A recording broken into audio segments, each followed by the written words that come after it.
I actually think placebos for sleep show a lot of promise. And the reason is because I know far too many personally in my own life, as much as they have tried all of that, it still doesn't work because they are dependent upon the pill. Right.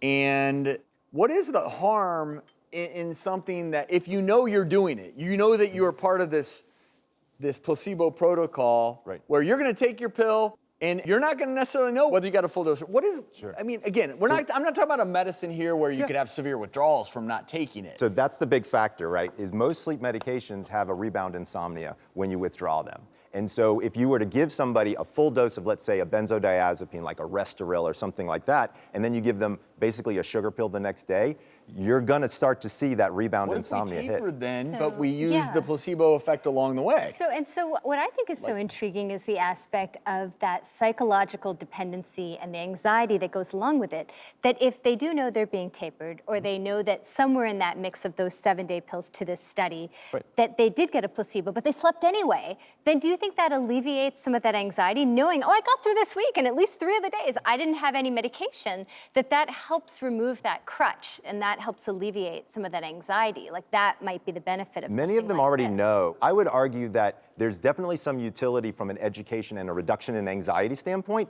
no question about it. But let's be honest, a placebo is just a distraction, right? I mean, it's no different than watching television to fall asleep.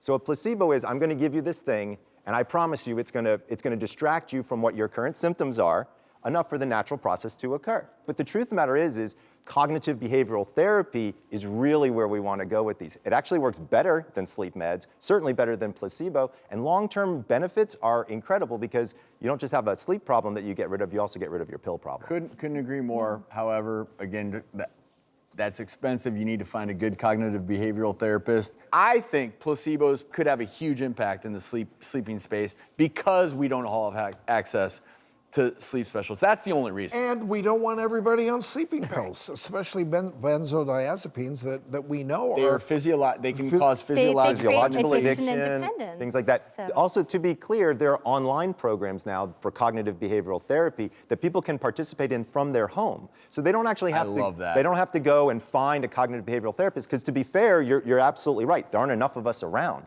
But now and there's one called Sleepio that's really good that's out there, that's actually created by a sleep specialist, has real clinical data behind it. You can go online, pay your fee, and then you have this avatar. You have this character that comes and teaches you about sleep and walks you through what to do.